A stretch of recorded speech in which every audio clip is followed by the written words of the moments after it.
As laughter echoed through the grand ballroom of Sterling Manor, the overweight kitchen maid stood frozen, while elegant noblewomen mocked her appearance before hundreds of guests.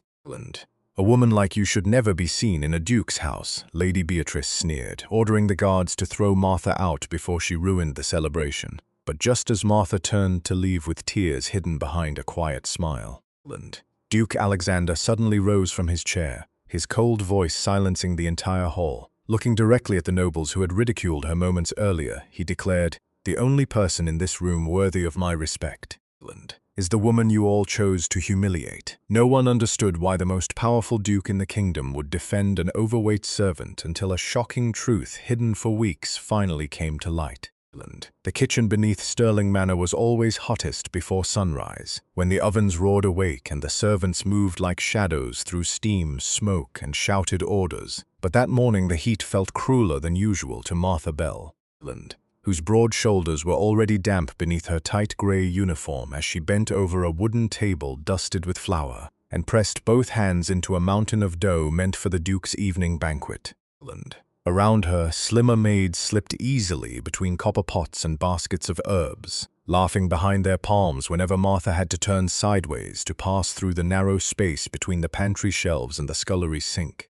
"Careful, Clara," the prettiest parlor maid said loudly enough for everyone to hear. "If Martha bumps the table again, there will be no room left for the roast." A few girls giggled, and one of the footmen snorted into his sleeve. Martha did not answer. She had learned long ago that silence was safer than dignity when one had no title, no fortune, no family name, and a body the world treated as permission to be cruel. She only pressed the dough harder, folding it with steady strength, her thick fingers marked by old burns, knife scars, and the roughness of years spent lifting what others refused to carry. Mrs. Hargrove, the housekeeper, swept in with a ring of keys at her waist and a frown sharp enough to cut glass.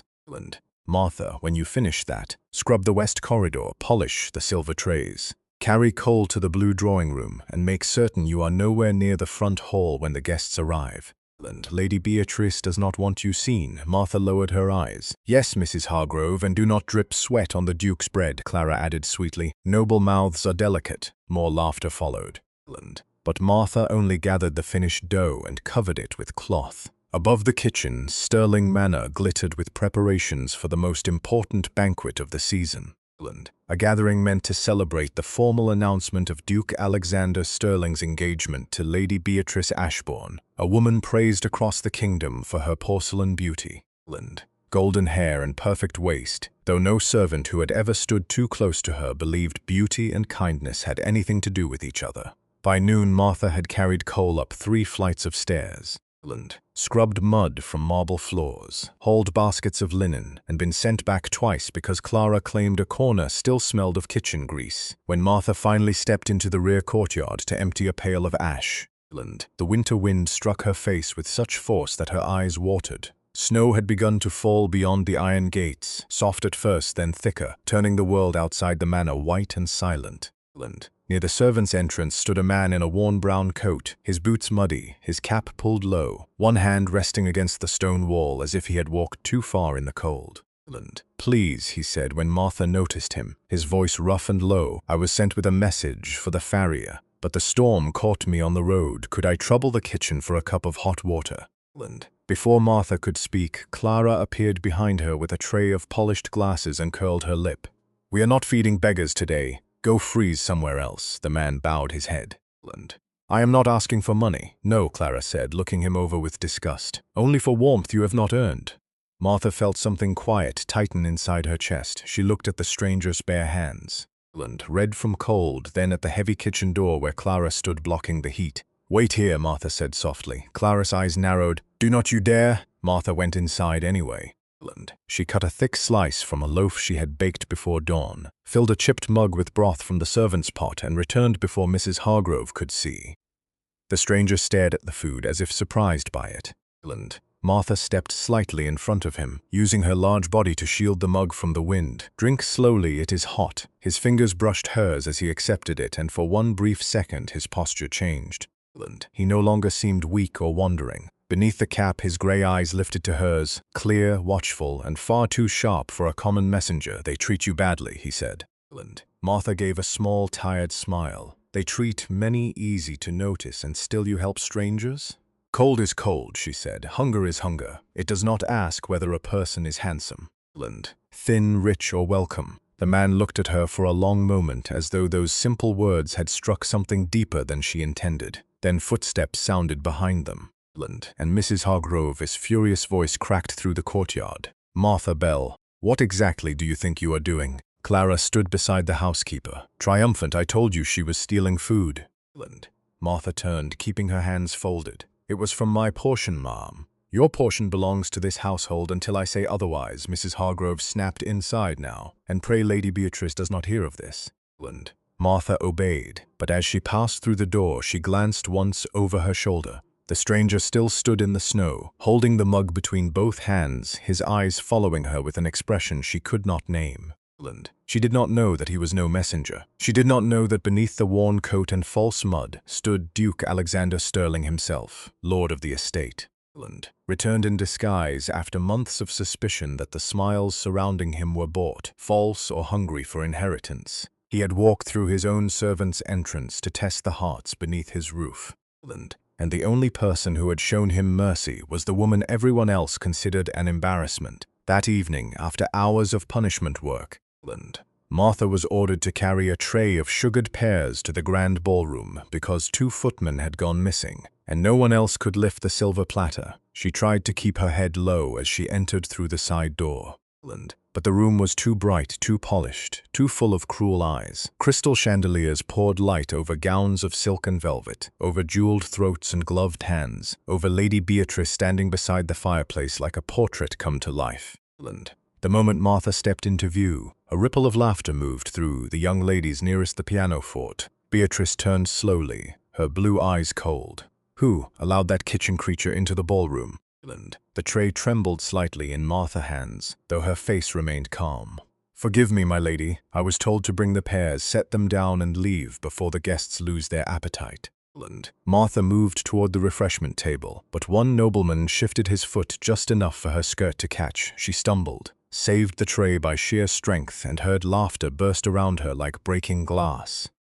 Remarkable, Beatrice said, smiling. The floor shook, but the pears survived. Martha's cheeks burned, yet she placed the tray down carefully. Across the room, a man in formal black watched from beside the tall windows, his face unreadable. Martha recognized him only from portraits. Duke Alexander Sterling, no longer disguised, elegant and severe, with the same gray eyes as the stranger in the snow.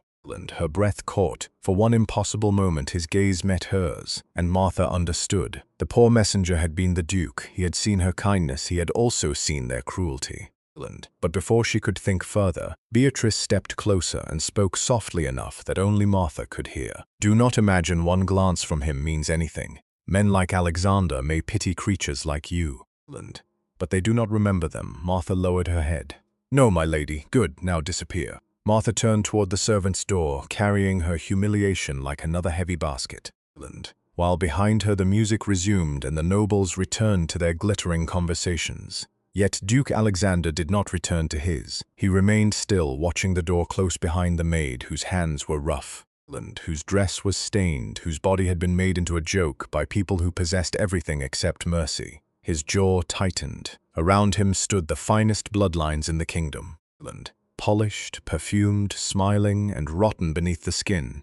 By the end of the night he would know exactly how rotten, and Martha Bell, though she did not yet understand it, had already become the one honest measure by which he would judge them all. The grand ballroom of Sterling Manor sparkled beneath hundreds of crystal chandeliers, yet beneath the glittering music and polished smiles Duke Alexander Sterling saw only masks. Every noble who approached him offered flattering words about his engagement, praised the prosperity of his estates, and toasted to the future prosperity of House Sterling. But after what he had witnessed that morning in disguise, every compliment sounded empty. Lady Beatrice rested elegantly at his side, greeting guests with practiced grace, though Alexander noticed how quickly her warm smile vanished whenever a servant failed to meet her impossible standards. She accepted admiration as naturally as breathing, believing the evening belonged entirely to her, unaware that Alexander had planned something very different. Weeks earlier, he had discovered evidence that someone within his household had been slowly poisoning his trust rather than his body. Large sums of estate income had disappeared. Tenant records had been altered, and loyal servants had quietly vanished after questioning suspicious transactions. Rather than accuse anyone without proof, Alexander had designed a dangerous test. His personal physician had prepared a harmless herbal mixture capable of slowing his heartbeat, lowering his breathing, and creating the convincing appearance of a deadly collapse for several hours. If greed truly ruled his household, the guilty would expose themselves the moment they believed the Duke could no longer stop them. Standing among the nobles, Alexander calmly accepted a crystal glass of deep red wine from one of the footmen. Before lifting it, his grey eyes briefly wandered across the ballroom until they found Martha standing alone near the servants' entrance, quietly replacing empty serving trays while making every effort not to attract attention. She kept her eyes lowered, yet he remembered the warmth of the bread she had offered him in the snow only hours earlier. Unlike everyone surrounding him, she had expected nothing in return. Alexander silently raised the glass. "To loyalty," he announced. The nobles echoed the toast enthusiastically. He took one measured sip, counted several slow heartbeats, then allowed the prepared medicine hidden beneath his tongue to dissolve. Within seconds, his face lost its color. The glass slipped from his fingers and shattered across the marble floor. Gasps filled the ballroom as Alexander staggered backward, one hand gripping the edge of the banquet table before his knees finally gave way. His body struck the floor with a sickening thud. Music stopped instantly. Someone screamed, "Your Grace!" A nobleman shouted while stepping backward instead of forward. Lady Beatrice rushed toward Alexander, but instead of kneeling beside him, her terrified eyes searched the room. "Call the physician," she cried. "Someone do something." Yet no one touched the unconscious Duke. The nobles stared in horror, afraid of responsibility, while servants hesitated, uncertain who possessed authority to act. Alexander lay motionless, his breathing so faint that only the physician's carefully prepared medicine kept him alive beneath the performance. Through nearly closed eyelids, he watched exactly what he had hoped to see. Panic revealed character more honestly than comfort ever could. Then a familiar voice broke through the confusion. Move. It was not loud, but it carried quiet determination. Martha pushed through the frightened crowd despite several nobles attempting to block her path. "Stay back," Clara shouted. "You'll only make things worse." Martha ignored her. She knelt beside Alexander. Placed two rough fingers gently against his neck, then rested one hand lightly over his chest. His heartbeat was faint but steady, exactly as the physician had predicted. Relief flashed across her face before disappearing beneath concentration. "He's still alive," she said firmly. "Help me carry him." No one moved. Beatrice stared at Martha with open disgust. "How dare you touch him? If we leave him on this cold floor, he'll die." Martha answered calmly. "We must get him to his chamber immediately." The silence continued. Finally, realizing no one intended to help, Martha slid one arm beneath Alexander's shoulders and another beneath his knees. Despite the Duke's height and solid build, years of carrying sacks of flour, coal and water had given Martha remarkable strength, with visible effort but unwavering determination. When she lifted the unconscious Duke entirely into her arms, the ballroom fell silent. Even the musicians forgot to breathe, as the overweight kitchen maid carried the most powerful nobleman in the kingdom through the center of the hall, while richly dressed aristocrats stepped aside to clear her path. Alexander, though perfectly aware of everything happening around him, felt the surprising steadiness of Martha's embrace. Her breathing was heavy from the effort, yet her hands never shook. She carried him with extraordinary care, as though his life truly mattered more than her own humiliation. Behind them, Lady Beatrice hurried after Martha, furious that the attention of every guest had shifted away from her. "Do not let that woman be alone with him," she ordered. "Someone fetch the physician immediately, upstairs." Martha carefully laid Alexander upon his bed while servants rushed to light fireplaces and draw heavy curtains against the freezing evening. She loosened the collar around his neck to help his breathing before quietly stepping aside, as three fashionable physicians finally arrived. Their expensive robes and polished instruments impressed the nobles waiting outside the chamber. But Martha immediately noticed how little attention they paid to the Duke himself. One suggested unnecessary bloodletting. Another insisted on forcing bitter medicines down an unconscious patient. A third argued that expensive imported tonics would certainly solve everything. None of them examined his pulse for more than a few seconds. None asked what had happened before the collapse. Martha remained silent in the corner, watching with growing concern. She had learned simple healing techniques from her late father, a village herbalist who believed careful observation mattered more than expensive remedies. Something about the physician's confidence troubled her. They spoke as though protecting their reputations mattered more than protecting the Duke. Outside the chamber, hidden beyond the half-open door, Lady Beatrice stood with her cousin Reginald Ashbourne. Believing Alexander could hear nothing, Reginald lowered his voice. If he doesn't survive the night, everything changes. Beatrice glanced toward the bedroom before whispering back, "Not here." "Relax," Reginald replied with a thin smile. "The physicians have already declared his condition critical. By morning, the council will begin discussing succession." Beatrice remained silent for several seconds before asking the question Alexander had expected all along. How quickly can the inheritance documents be prepared, even lying perfectly still? Alexander felt his heart grow colder than the winter outside. Only hours after his collapse, the woman who claimed to love him was already calculating how to inherit his fortune.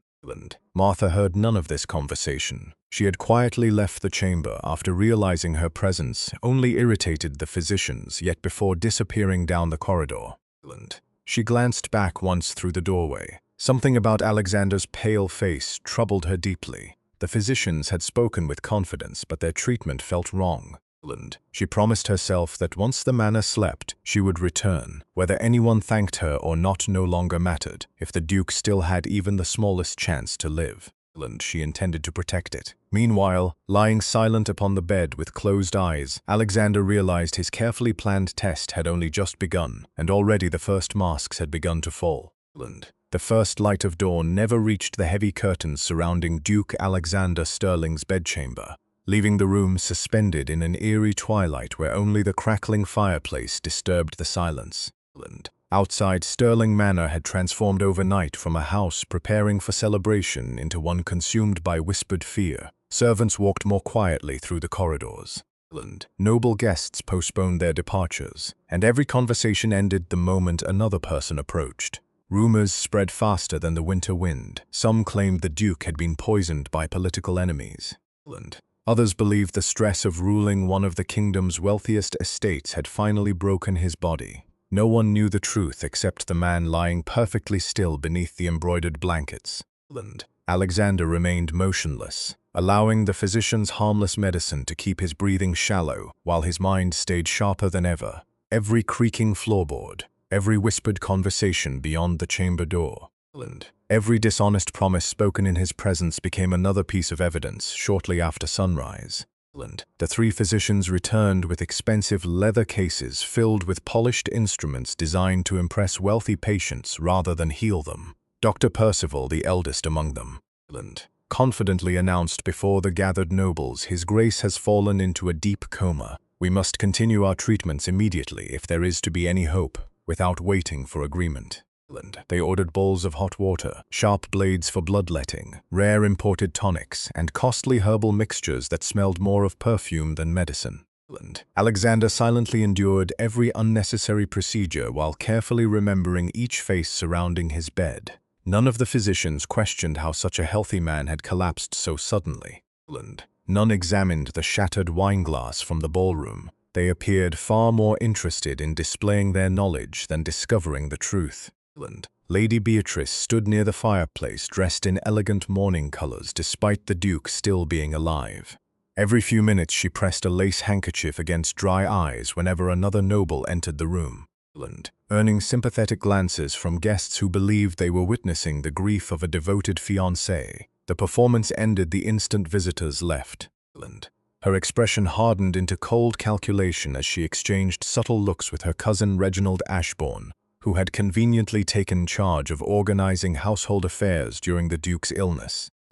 "The council will require signatures if his condition worsens," Reginald whispered while pretending to arrange medical supplies. "The estate cannot remain leaderless for long." Beatrice glanced toward Alexander's motionless body before answering quietly. "Have the documents prepared, but wait until the physicians lose hope." "We cannot appear impatient." "No," Reginald replied with a faint smile. "Only prepared. Alexander felt every word strike harder than any poison ever could. The woman who had accepted his proposal only weeks earlier was already discussing control of his fortune before his body had even grown cold. Late that afternoon, while most guests rested, Reginald quietly dismissed several servants from the hallway outside the Duke's chamber, claiming the patient required complete silence. The moment the corridor emptied, he slipped into Alexander's private study next door using a duplicate key. Curious, Alexander concentrated on every sound filtering through the connecting wall. Drawers opened one after another, cabinets creaked, papers rustled rapidly. Reginald was searching for something. Nearly 20 minutes later, another pair of footsteps entered the study. "Did you find it?" Beatrice asked softly. "Not yet," Reginald answered, with growing frustration. "The land deeds are here. The investment records are here, but the tenant ledgers are missing. Impossible. Someone moved them." Beatrice's voice grew tense. "Those records cannot be allowed to reach the royal treasury. If anyone compares the original tax collections with the reports we submitted." She stopped before finishing the sentence. Reginald closed another drawer. "Then we find them before Alexander wakes." Their footsteps faded as they left the study, unaware that the supposedly unconscious Duke had heard every word: missing ledgers, false tax reports, hidden theft. Alexander suddenly understood why loyal estate managers had disappeared during the previous year. Someone inside his own household had been stealing from the poorest families living on Sterling lands while using his name to cover the crime. Downstairs, Martha worked alone in the kitchen long after the evening meal had ended. Although exhausted, she could not stop thinking about the Duke's pale face or the physician's strange treatments. Her late father had often warned that some healers became more dangerous than illness itself. When pride blinded their judgment, she quietly gathered several simple herbs from the kitchen garden that remained usable despite the winter frost.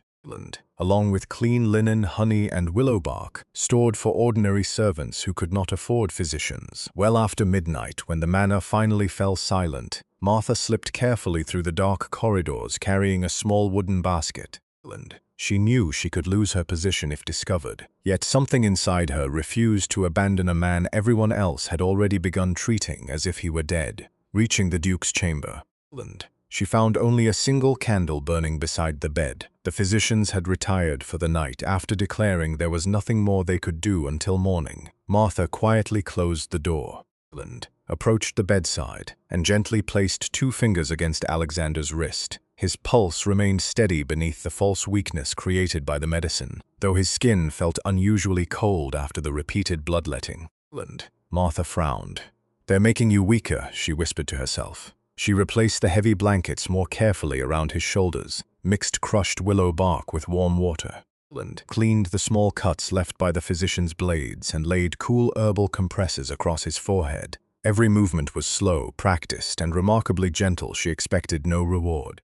She believed no one would ever know she had entered the room, yet Alexander felt every careful touch. Unlike the physicians who treated him like a difficult medical puzzle, or the nobles who saw only an inheritance waiting to be claimed, Martha handled him with quiet humanity. She spoke to him as though he could still hear. "Please don't give up, Your Grace," she murmured while replacing the cloth on his forehead. "There are too many people depending on you, even if you never meet them. The tenants, the children, the old couples in the villages. They all speak well of you. You have to come back." Those simple words carried no ambition, no flattery, and no hidden motive. They came only from compassion. For the first time since beginning his dangerous deception, Alexander felt something unexpected beneath his carefully controlled emotions. It was not gratitude alone. It was the painful realization that the only truly loyal soul remaining in Sterling Manor belonged to the woman everyone mocked for her appearance. As Martha quietly gathered her basket and slipped back into the darkness before dawn, Alexander silently made himself a promise.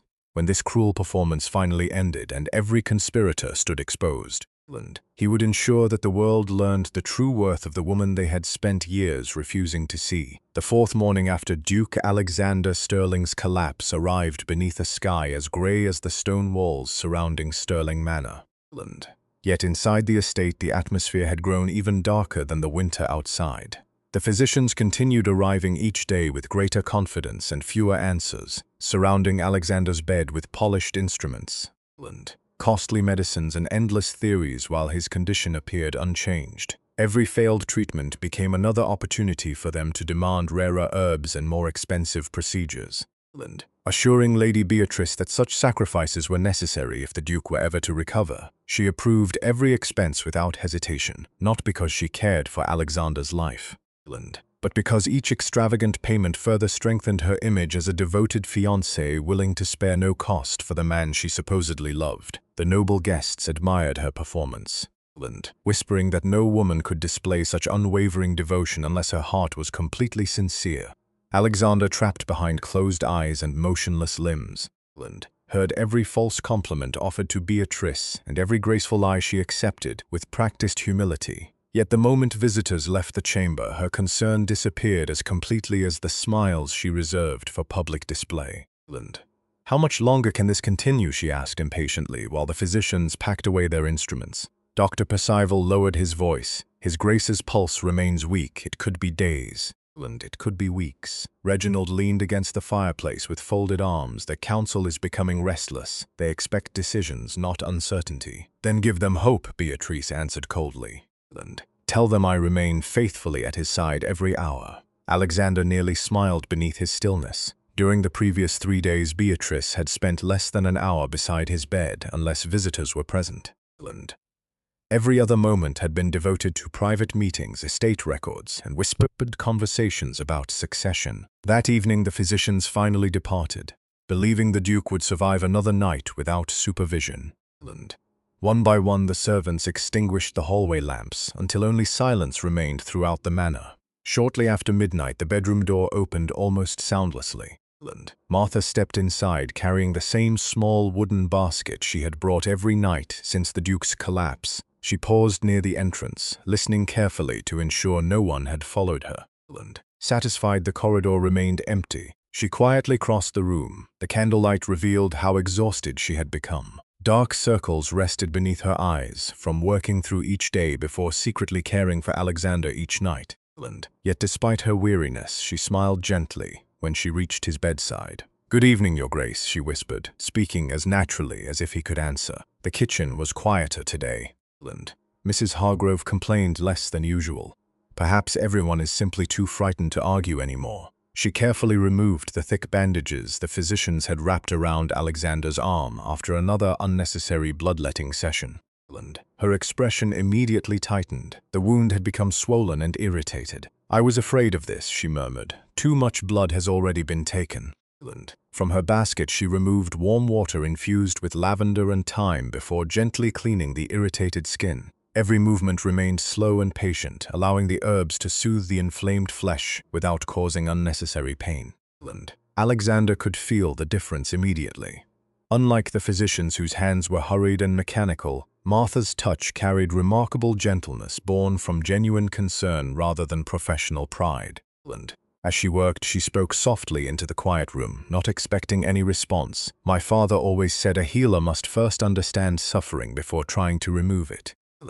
He treated farmers who couldn't pay with anything except fresh bread or vegetables. He used to tell me that kindness heals more wounds than medicine ever could." She smiled sadly at the memory.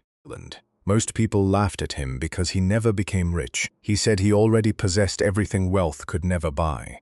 Alexander listened carefully. Until that moment, he had known almost nothing about Martha beyond what he had witnessed himself.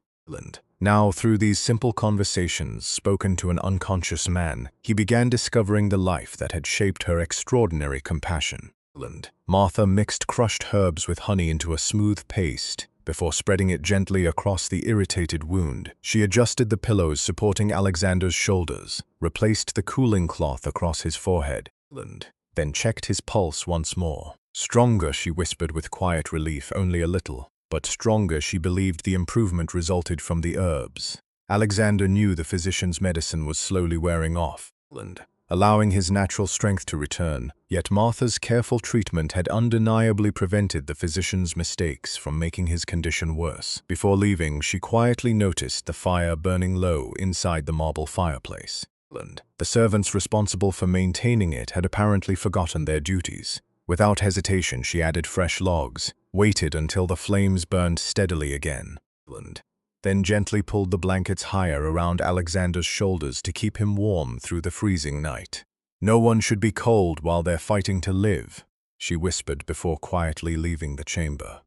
The following afternoon, Alexander's elder cousin, Lord Edmund Sterling, arrived unexpectedly from his distant estate after hearing news of the Duke's illness. Unlike the younger nobles who admired Beatrice's beauty, Edmund possessed decades of experience reading human character beneath polished appearances. Upon entering the chamber, he greeted Beatrice courteously before dismissing everyone except Reginald.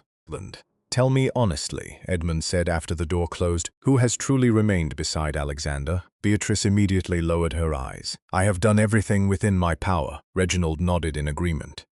She has scarcely left his bedside. Edmund studied them silently before glancing toward the half-empty water pitcher beside Alexander's bed. "Curious," he said quietly. "If that were true, someone would have noticed these flowers being changed each morning." Beatrice looked confused. "Flowers?" Edmund pointed toward a small vase resting near the window.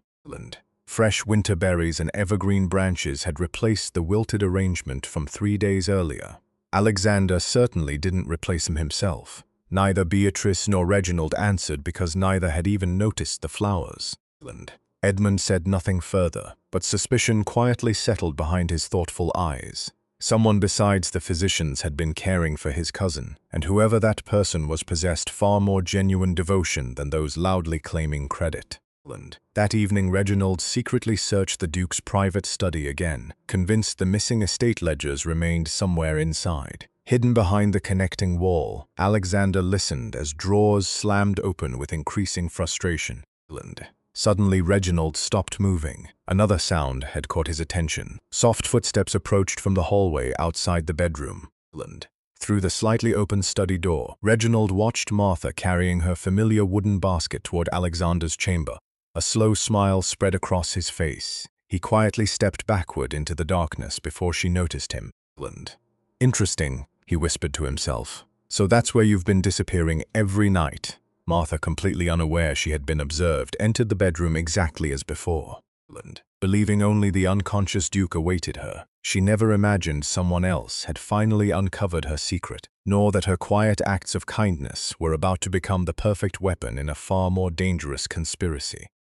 Alexander heard the study door close almost silently. Although he could not move, he understood immediately what had happened. The game had changed, for the first time since his false collapse. Martha herself had become the target. Began before sunrise when the servants of Sterling Manor awoke to whispers spreading through every corridor faster than the ringing of the morning bell. Martha had been seen entering the Duke's chamber late at night. No one knew why she had gone there. But by breakfast, the story had already grown into something far more dangerous.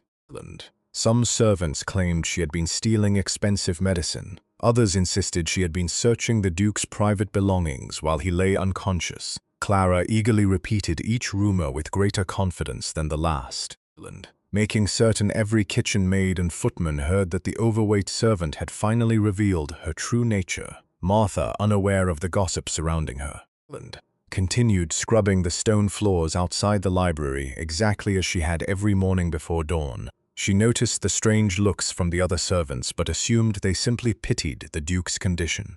She never imagined someone had been watching her the previous night. Hidden behind the library door, Reginald Ashbourne observed Martha with patient satisfaction. Unlike Beatrice, who allowed anger to guide her decisions, Reginald preferred opportunities that appeared naturally. Martha had unknowingly handed him one. He approached with a warm smile that felt entirely out of place upon his calculating face. "Martha," he said pleasantly, "would you be so kind as to help me organize several boxes in His Grace's private study? The physicians have requested additional space." Martha immediately nodded. "Of course, my lord." She followed him upstairs without hesitation, grateful to be trusted with something important. For the first time in years, the study smelled of polished oak, leather-bound books, and extinguished candles. Sunlight filtered through the tall windows, illuminating shelves filled with estate records collected across generations of the Sterling family. Reginald watched carefully as Martha began dusting books and arranging scattered documents exactly where he instructed. She worked quietly, touching nothing she had not been asked to move. After nearly an hour, Reginald deliberately left the room, pretending to answer a servant's question in the hallway. In reality, he remained just beyond the door, waiting. Martha continued cleaning alone until she noticed several loose papers had slipped behind one of the large bookcases. Kneeling with difficulty because of her size, she reached behind the heavy furniture to retrieve them. Instead of ordinary documents, her fingers touched a small leather ledger covered with dust. Curious, she carefully opened the first page. Her eyes widened almost immediately. The figures recorded inside did not match the estate summaries she had occasionally seen delivered to the kitchen office. Entire collections of rent from poor farming villages had disappeared. Several widows were listed as owing impossible debts, despite Martha personally remembering them delivering full payments months earlier, before she could understand the meaning. Another document slipped from inside the ledger. It was a signed authorization bearing what appeared to be Duke Alexander's seal, approving the seizure of tenant land. Martha frowned. Something felt terribly wrong. During the years she had served at Sterling Manor, she had often watched Alexander personally reduce taxes after harsh winters and send food to struggling villages. The Duke she had quietly admired would never sign such heartless orders. She gently compared the signature with another official document lying nearby. Though similar, the handwriting was different. Someone had forged it. At that exact moment, Reginald silently stepped back into the study. He did not announce his presence. Instead, he watched from the doorway as Martha examined the ledger with growing concern. Perfect, he thought. She had discovered precisely what he hoped she would. Martha quickly returned every page to its place, carefully wrapped the ledger in its cloth cover, and looked around the room. If Reginald truly knew nothing about these records, perhaps she should show them to Lord Edmund, the only noble whose concern for Alexander had appeared genuine. But if Reginald himself were involved, she could trust no one yet. Remembering her father's advice that truth must first survive before it could save anyone, she quietly carried the ledger toward the fireplace where several baskets of coal were stored.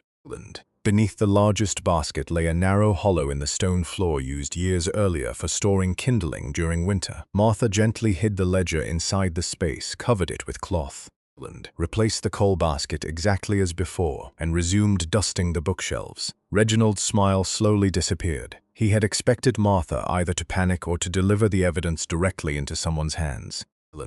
Instead, she had hidden it cleverer than I expected, he thought. Yet he had also learned something valuable. The missing ledger had finally been found.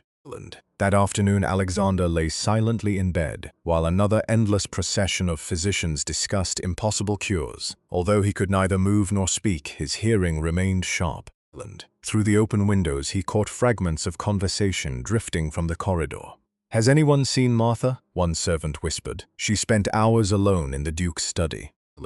Clara says she must have stolen something. Mrs. Hargrove is looking for her now." Alexander immediately understood that events were accelerating. Martha had somehow become connected to the very documents Reginald desperately wanted to recover.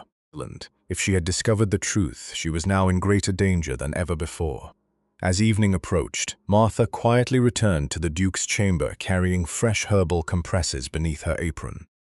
She paused beside the bed after replacing the cloth across Alexander's forehead. "I found something today," she whispered softly, believing once again that only silence answered her words. "I don't understand everything yet, but someone has been stealing from your people, poor families, widows, children." She looked toward the closed bedroom door before continuing in an even lower voice. "Until I know who can be trusted, I'll keep it hidden. If you wake up, I'll give it to you myself." Alexander's heart pounded beneath his still body. She had indeed found the missing ledger.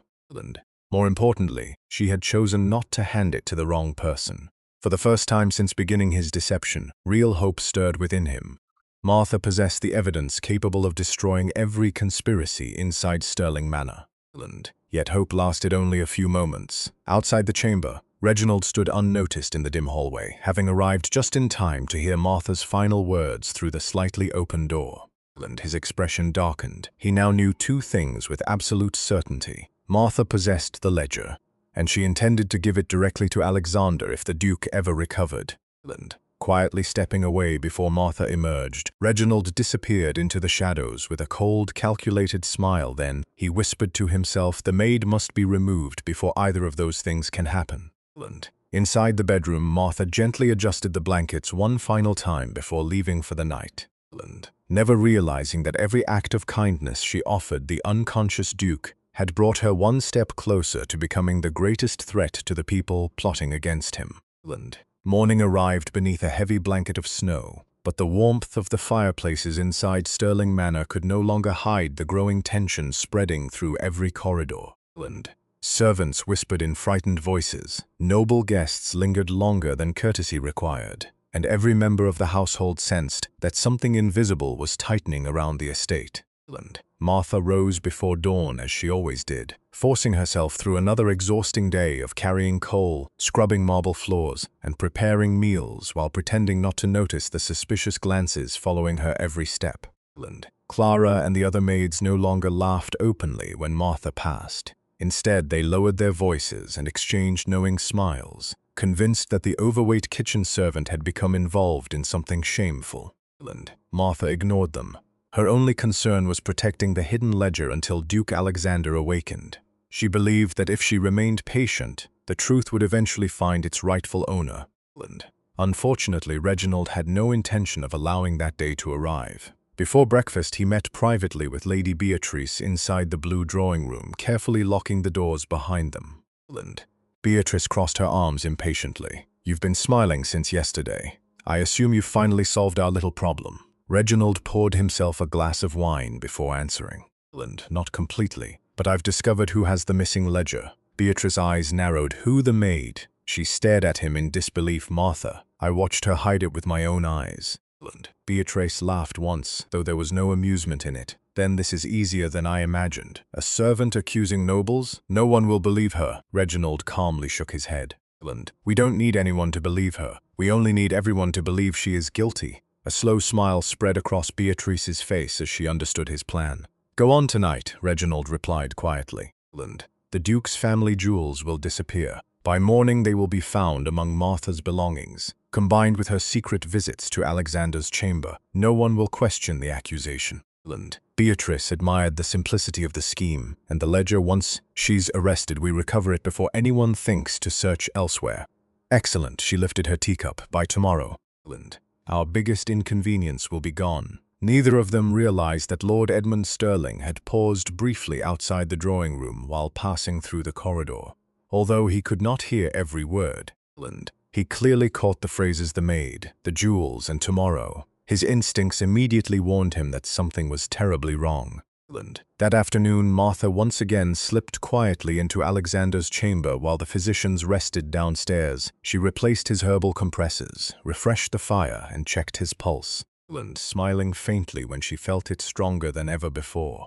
"You're getting better," she whispered. "I know you are. Just hold on a little longer." She never noticed Alexander struggling beneath his still body. The effects of the physician's medicine had almost completely faded. Every instinct urged him to open his eyes and warn her, yet revealing himself too soon would destroy weeks of careful planning. Reginald still lacked enough evidence to expose every member of the conspiracy. Alexander silently endured the agony of remaining motionless while knowing Martha stood directly in danger. As Martha prepared to leave, she noticed a small silver cross resting crookedly on the bedside table. She gently straightened it before smiling to herself. "My father always said little things reveal the biggest hearts," she murmured. "People who care about details usually care about people too." Her words struck Alexander more deeply than she could imagine. She continued seeing goodness in others despite receiving almost none herself. Late that evening, the household gathered for a formal dinner, honoring several visiting nobles who had postponed their journeys because of the Duke's illness. Martha remained in the kitchens washing dishes while Clara and the prettier servants attended the dining hall. Shortly before midnight, after most guests had retired, Reginald quietly entered the servants' quarters carrying a small velvet pouch containing Lady Beatrice's diamond necklace and several pieces of the Sterling family jewelry. He slipped inside Martha's tiny room, lifted the thin mattress on her narrow bed, and carefully hid the jewels beneath it. Before leaving, he deliberately overturned a chair and left the window slightly open, creating the appearance of a hurried search.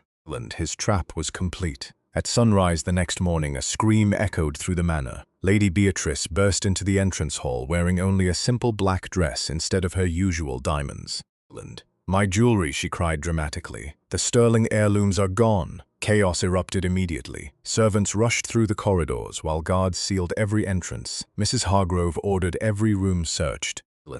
Martha, confused by the panic, joined the other servants without hesitation. She had nothing to hide. Within minutes, one of the guards shouted from the servants' quarters, "I found them!" Everyone hurried toward Martha's tiny room. The guard lifted the velvet pouch from beneath her mattress and poured glittering necklaces, rings, and jeweled brooches onto the bed. Gasps filled the room. Clara covered her mouth with exaggerated shock. I knew she couldn't be trusted. Mrs. Hargrove turned pale. "Martha, tell me this isn't true." Martha stared at the jewels as though seeing them for the first time. "I've never seen those before." Beatrice stepped forward slowly, tears forming perfectly in her eyes. "Why?" she whispered. "We gave you work, we gave you shelter." Martha shook her head desperately. "My lady, I swear enough," Reginald interrupted, lifting another object from Martha's bedside drawer. It was the small bottle of herbs she used each night to treat Alexander. He held it high for everyone to see. "Interesting," he said coldly. "The stolen jewels and mysterious medicines hidden beside her bed. Perhaps this explains why the Duke collapsed." Silence swallowed the room, every face turned toward Martha. Clara took one frightened step backward. "She's been sneaking into His Grace's room every night," she whispered loudly. "I saw her." Another servant quickly nodded. "So did I." The accusations multiplied within seconds. Martha's voice trembled for the first time. "I wasn't hurting him. I was trying to help." "Convenient," Reginald replied. "A thief always claims good intentions after being caught." Two guards stepped forward. One seized Martha's wrist while the other searched her apron. She made no attempt to resist. Her mind raced toward the hidden ledger beneath the coal basket in the Duke's study. If they searched there next, the truth would disappear forever. Across the hallway, hidden behind the barely open bedroom door, Alexander heard every accusation, every lie, every desperate word Martha spoke in her own defense. His fists tightened invisibly beneath the blankets. Every instinct screamed for him to rise, but he forced himself to remain still. Not yet one more mistake from the conspirators. One final piece of evidence, then their entire world would collapse. As the guards led Martha away through the crowded corridor, dozens of servants watched silently. Some believed she was guilty. Others simply feared speaking against powerful nobles. Martha lowered her head, not because she accepted the accusations, but because she realized no one in Sterling Manor would believe the truth coming from a poor, overweight kitchen maid. Behind her, Reginald exchanged a satisfied glance with Lady Beatrice. They believed they had finally won. Neither of them understood that in their eagerness to destroy the only innocent person in the manor, they had also taken the final step toward exposing themselves completely. The accusation spread through Sterling Manor with astonishing speed. Before the church bells announced the new day, every servant, noble guest, and estate official believed the same story. The overweight kitchen maid had stolen the Sterling family jewels while secretly poisoning the Duke. No one questioned why a woman who had lived honestly for years would suddenly become both a thief and a murderer. The evidence appeared undeniable, and in the world of the aristocracy, appearances were often accepted long before truth. Martha stood alone in the center of the great hall while dozens of eyes judged her without mercy. The velvet pouch containing the jewels rested upon a polished oak table beside the bottle of herbs she had used only to ease Alexander's suffering. Lady Beatrice remained gracefully composed, occasionally wiping away imaginary tears as noble ladies comforted her. "I trusted her," she whispered just loudly enough for everyone nearby to hear. "I never imagined kindness could be repaid with such betrayal." Several women nodded sympathetically, their pity reserved entirely for Beatrice rather than the frightened servant standing only a few feet away. Mrs. Hargrove looked genuinely heartbroken. "Martha," she pleaded one final time, "if someone forced you to do this, tell us now." Martha slowly lifted her head. Her cheeks were pale, but her voice remained calm despite everything collapsing around her. "No one forced me because I didn't do it." Reginald folded his arms. "Then perhaps you'd like to explain why the Duke's jewels were hidden beneath your mattress." Martha opened her mouth. But no words came. She truly had no explanation. She understood immediately that someone had planted the jewels, yet proving it seemed impossible. "And what about these herbs?" Reginald continued, holding the small bottle toward the gathered crowd. "The physicians prescribed none of this," Martha answered honestly. "I used them to help His Grace." Laughter echoed among several visiting nobles. One elderly baron scoffed openly. A kitchen maid claiming she knows more than royal physicians? Clara stepped forward eagerly. She visited the Duke almost every night, she announced. I thought something was strange, but I never imagined she deliberately left the sentence unfinished, allowing everyone else to complete the accusation themselves. Lord Edmund Sterling watched quietly from the edge of the hall. Unlike the others, he noticed details that did not fit the story. Martha never once begged for mercy. She never blamed another servant. She never attempted to flee when the guards arrived. Instead, she simply stood with quiet dignity, insisting only upon the truth. Years of experience had taught Edmund that truly guilty people rarely behaved that way. Reginald turned toward the guards. There is only one appropriate punishment. Remove her from Sterling Manor immediately. She is never to return. One guard hesitated. Shouldn't we wait until His Grace? His Grace cannot speak. Beatrice interrupted gently. And until he recovers, someone must protect this household. The hesitation disappeared. Two guards approached Martha. One unlocked the small silver badge, identifying her as a servant of House Sterling, and dropped it onto the marble floor. The metallic sound echoed through the silent hall like the end of an entire life. Mrs. Hargrove quietly looked away, unable to watch. Martha slowly removed her stained apron, folded it neatly despite trembling hands, and placed it beside the servant's badge. She had entered Sterling Manor with nothing years earlier, and now she would leave with nothing once again. Before the guards escorted her toward the entrance, Martha looked one final time toward the staircase leading to Alexander's bedchamber. She knew he could not hear her. She believed he would never know what had truly happened. Still, she whispered softly enough that only she could hear. "Please wake up, Your Grace." Upstairs, Alexander heard every word through the open corridor. Every muscle in his body burned with the effort of remaining still. The physician's medicine had almost completely left his system. He could move, he knew he could. Yet the investigation remained incomplete. The missing ledger was still hidden. The forged documents had not been recovered if he revealed himself now. Reginald could still destroy the remaining evidence before justice reached everyone involved. The decision tore at him more painfully than any physical wound. Downstairs, the massive front doors opened as freezing wind swept into the entrance hall. Snow had fallen all morning, covering the long road leading away from Sterling Manor in a thick blanket of white. The guards escorted Martha onto the front steps before stopping. One of them quietly removed several silver coins from his own pocket. "Take these," he whispered. "You'll need food." Martha gently pushed his hand back. "Thank you, but keep them. You have a family." The guard stared at her in surprise. Even now, after everything she had lost, she was thinking of someone else. Martha stepped into the snow, carrying only a worn wool shawl around her shoulders. No luggage, no wages, no references. Behind her, the heavy doors slowly closed, shutting away the only home she had known for years. Several servants watched from the windows.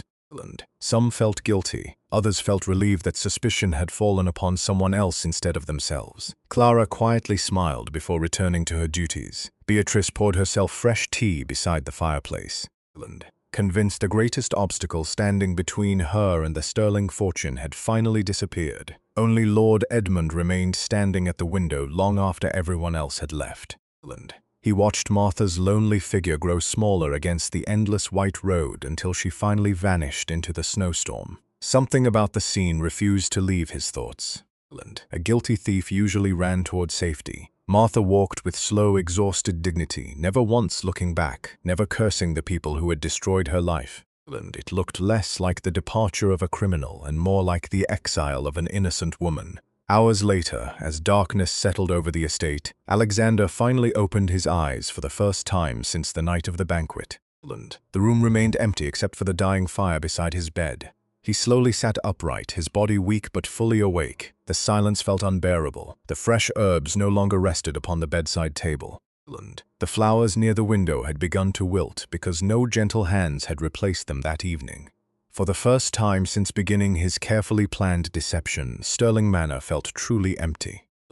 Alexander closed his eyes briefly, remembering Martha disappearing alone into the storm because he had chosen to remain silent. His investigation had gained its final proof. But the price had been paid by the only person who had shown him unconditional kindness. Looking toward the dark window where snow continued falling beyond the glass, he made a silent promise that no power in the kingdom would prevent him from keeping. He would expose every lie, recover every stolen truth, restore Martha's stolen honor, and make every person who had mocked framed and abandoned her answer publicly for what they had done. The game was over. The reckoning was about to begin, the morning after Martha's exile. Sterling Manor no longer resembled the orderly estate that Duke Alexander Sterling had spent years building. Although the halls remained spotless and the chandeliers still glittered above polished marble floors, something invisible had disappeared with the quiet kitchen maid who had devoted herself to every forgotten task. The servants worked with nervous haste rather than quiet pride, fearful that the slightest mistake would invite Lady Beatrice's growing temper.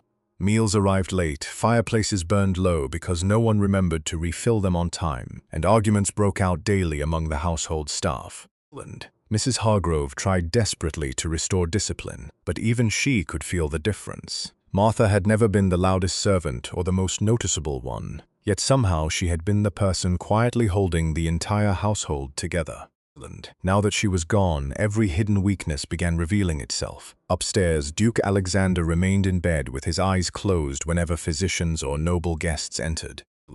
Though the harmless medicine had long since left his body, only Lord Edmund knew the truth. During the previous night, Alexander had secretly revealed everything to his older cousin, the false collapse. The hidden investigation, Beatrice's betrayal, Reginald's conspiracy, and Martha's innocence. Edmund had listened without interruption before placing one firm hand upon Alexander's shoulder.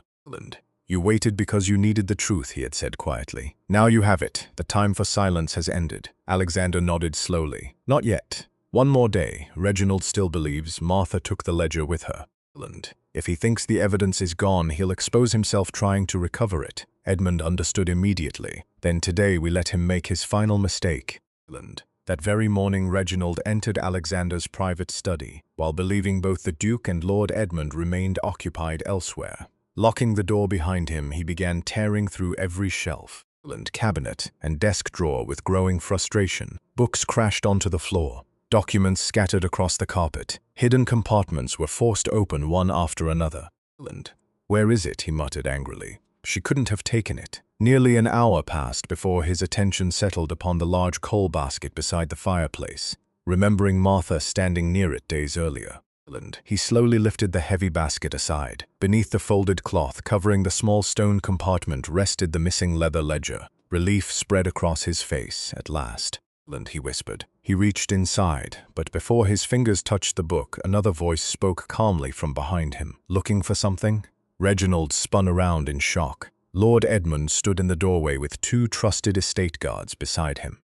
For one brief second, Reginald considered grabbing the ledger and running, but the expression on Edmund's face made escape impossible. Reginald began. "I was simply organizing." "Interesting," Edmund interrupted, stepping forward, "because you never mentioned knowing this compartment existed." Reginald's face paled. Before he could invent another excuse, Edmund carefully removed the ledger himself.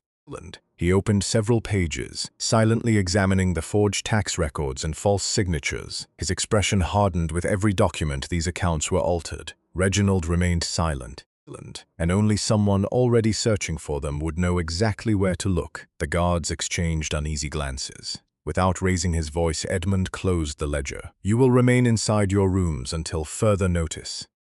Reginald forced himself to appear offended rather than frightened. "Surely you don't suspect me?" Edmund looked directly into his eyes. "No, I simply prefer that guilty men remain nearby until the truth catches them."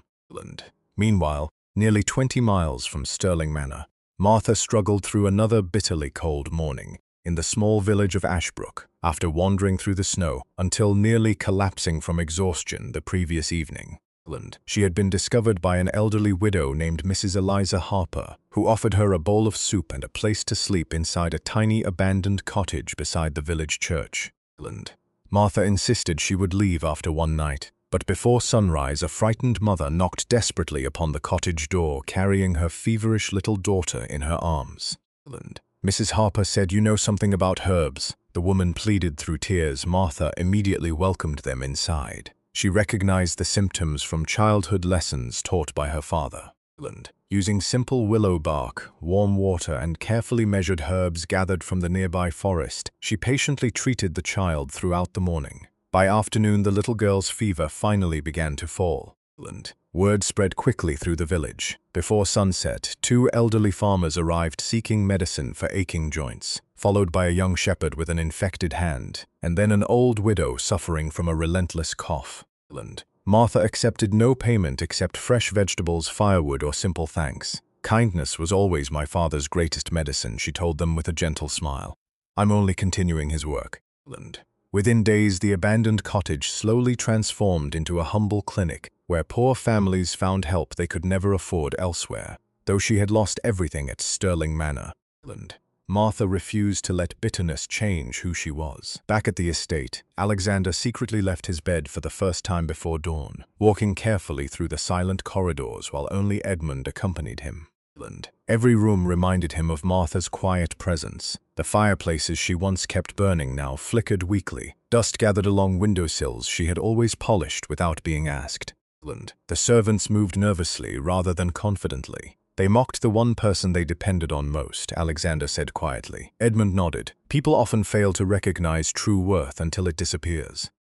Alexander stopped beside the kitchen doorway. For a moment, he simply watched the exhausted servants struggling to prepare breakfast without Martha's calm efficiency. Clara argued with another maid over burnt bread while Mrs.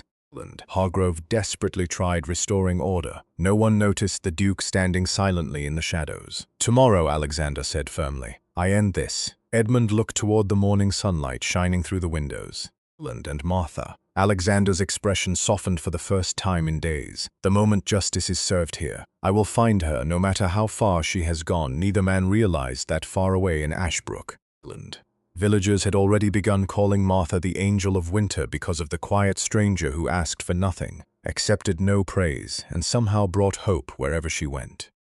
The woman Sterling Manor had thrown into the snow with nothing was slowly becoming the light of an entire forgotten village, while behind her, the powerful people who had destroyed her life stood only one step away from watching their own carefully built world collapse forever. The following morning, every member of Sterling Manor gathered inside the grand hall under an atmosphere heavier than any winter storm.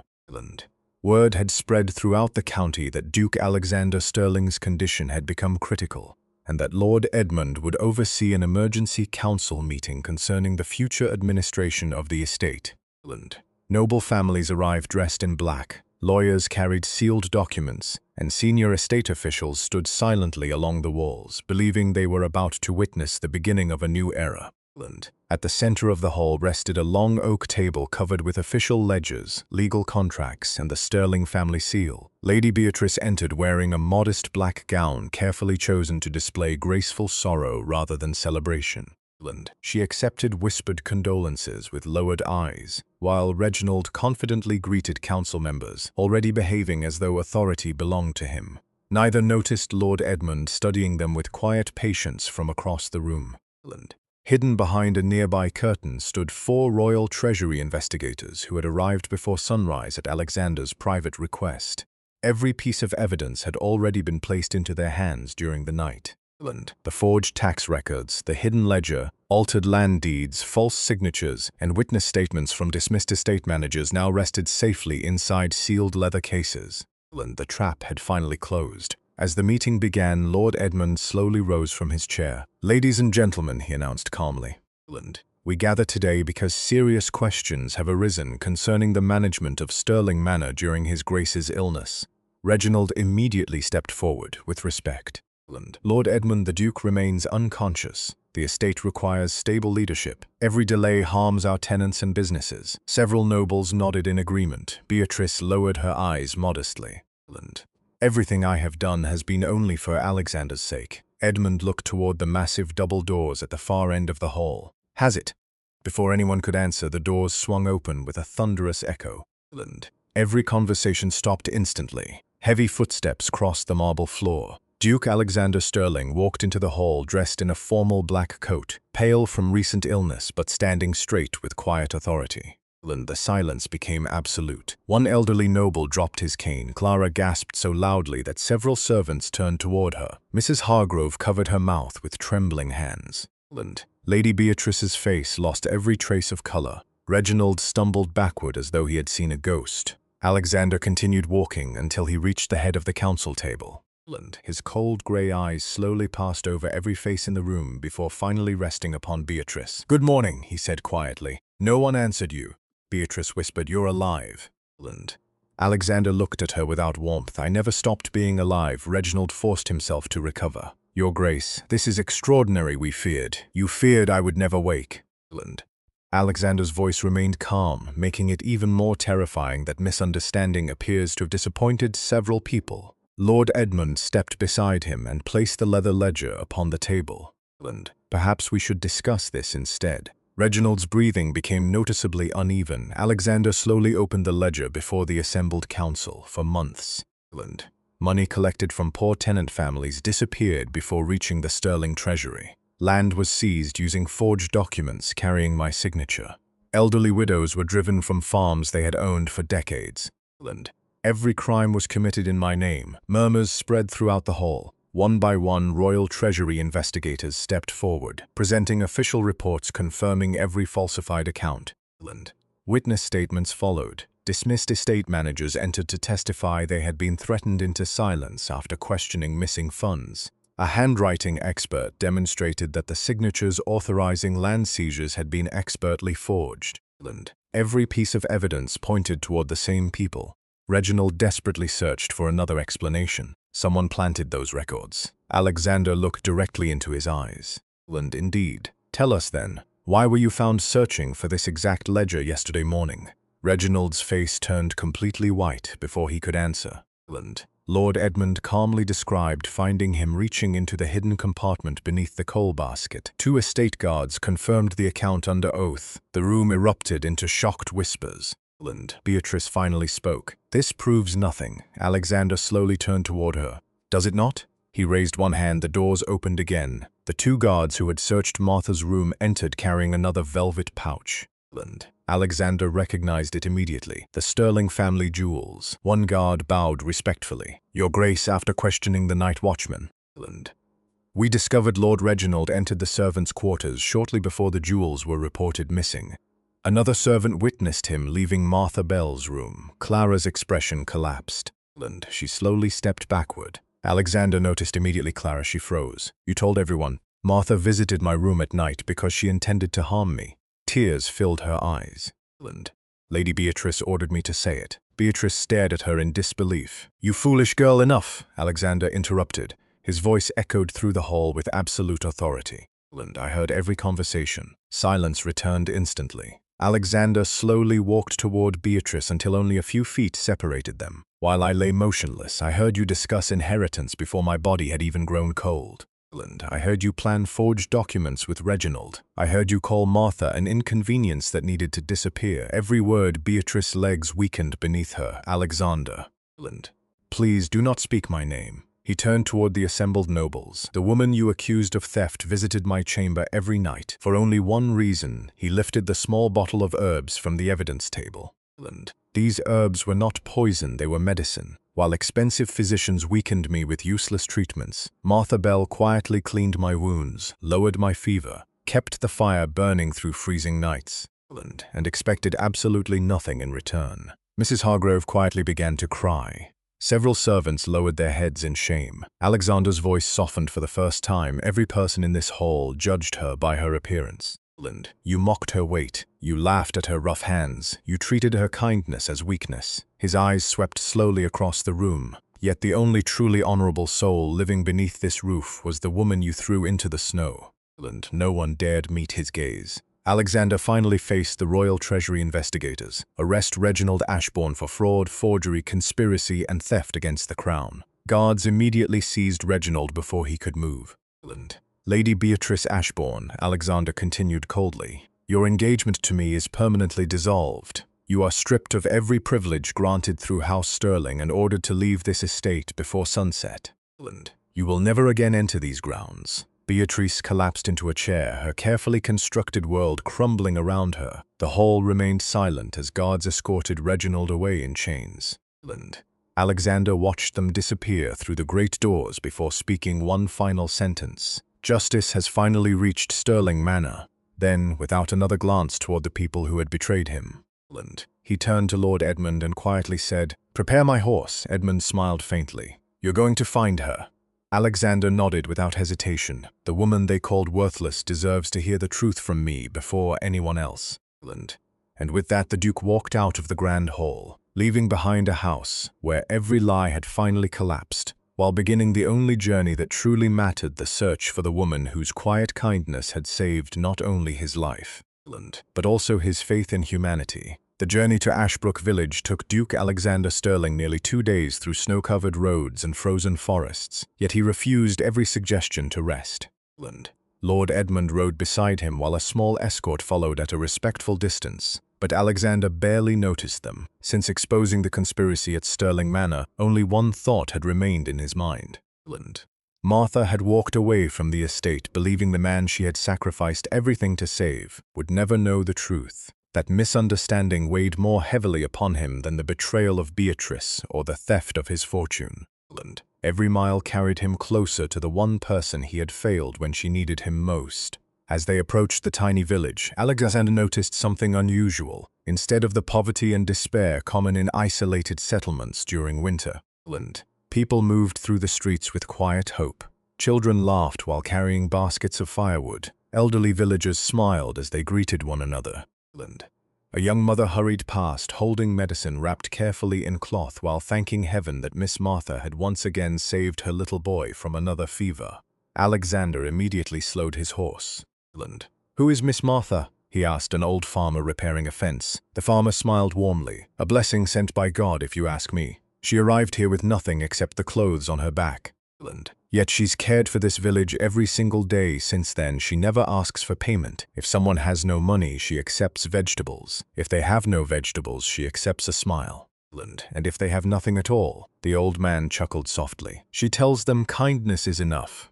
Alexander closed his eyes briefly. Even after everything she had endured, Martha had chosen compassion over bitterness. The farmer pointed toward a small stone cottage beside the village church. "You'll find her there. Half the village would probably be dead this winter without that woman." Alexander dismounted before the cottage and quietly walked toward the wooden door. Through the window, he saw Martha kneeling beside an elderly woman, carefully wrapping fresh bandages around swollen hands while speaking with the same gentle patience he remembered from those silent nights beside his bed. Her worn dress had been patched several times.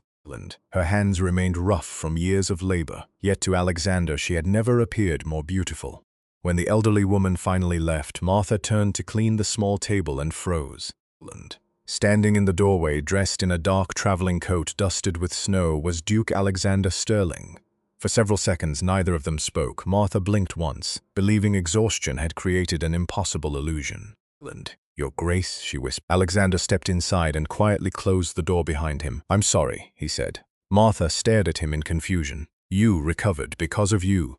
She instinctively lowered her eyes.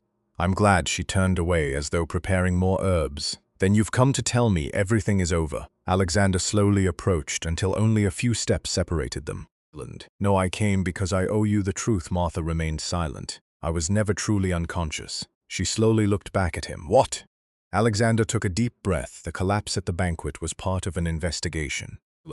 "I suspected corruption inside Sterling Manor, so I allowed everyone to believe I was dying." Martha's face slowly lost its color. "You heard everything, every conversation, every night." Every night she closed her eyes. "Then you knew I was innocent." The words struck Alexander harder than any accusation ever had. "Yes." Martha looked at him for a long moment before asking the question that had haunted her ever since she was driven into the snow. "Why didn't you stop them?" Silence filled the tiny cottage.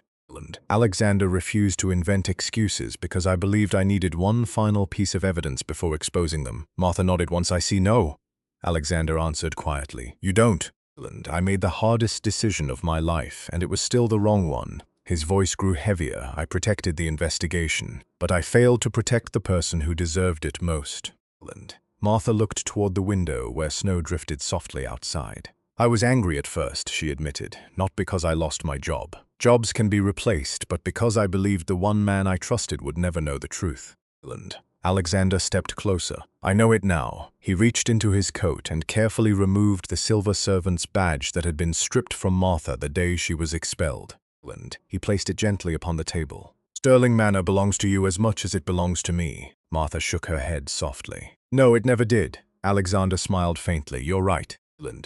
He looked directly into her eyes. Because you were always worth far more than that place deserved. At that moment, voices gathered outside the cottage. Curious villagers had noticed the arrival of the Duke and quietly assembled near the church. Lord Edmund entered the cottage carrying a small wooden chest before giving Alexander an encouraging nod. Together they stepped outside. The entire village watched in respectful silence. Alexander turned toward Martha before everyone present. Without hesitation, the most powerful nobleman in the kingdom slowly lowered himself onto one knee in the snow. Gasps spread through the crowd, and even Lord Edmund smiled quietly. Martha stood frozen. Alexander spoke clearly so every villager could hear. The world judged you by your appearance. They mocked your weight. They laughed at your hands. They believed your kindness made you weak. They were wrong. He opened the wooden chest. Inside rested the official seal of House Sterling together with legal documents. You saved my life when everyone else abandoned me. You protected my people when others stole from them. You chose compassion after receiving only cruelty. His voice remained steady. Today I restore your honor before witnesses. Every accusation against you has been erased. Every crime committed against you has been confessed. And every person responsible has been punished. Tears slowly filled Martha's eyes. Alexander continued, but justice alone is not enough. He gently extended one hand toward her. I do not ask you to return because I owe you a debt. Debts can be repaid. What you gave me cannot. You reminded me what true honor looks like. You restored my faith in people when I had nearly lost it forever. Martha looked at the waiting villagers, then at Lord Edmund and finally back toward Alexander. She saw no pride in his eyes, only humility. Slowly she placed her hand in his. Alexander rose to his feet, smiling for the first time in many months. The villagers erupted into joyful applause while church bells rang across the snowy valley.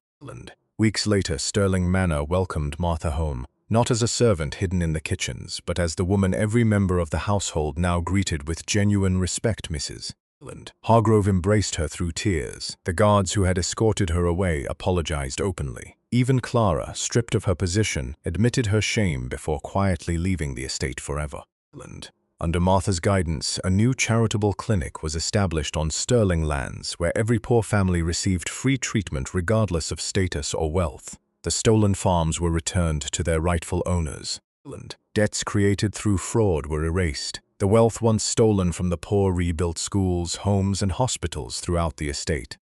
Whenever visitors asked Duke Alexander why he had entrusted so much responsibility to a woman once mocked for her appearance, he always gave the same answer: titles can be inherited.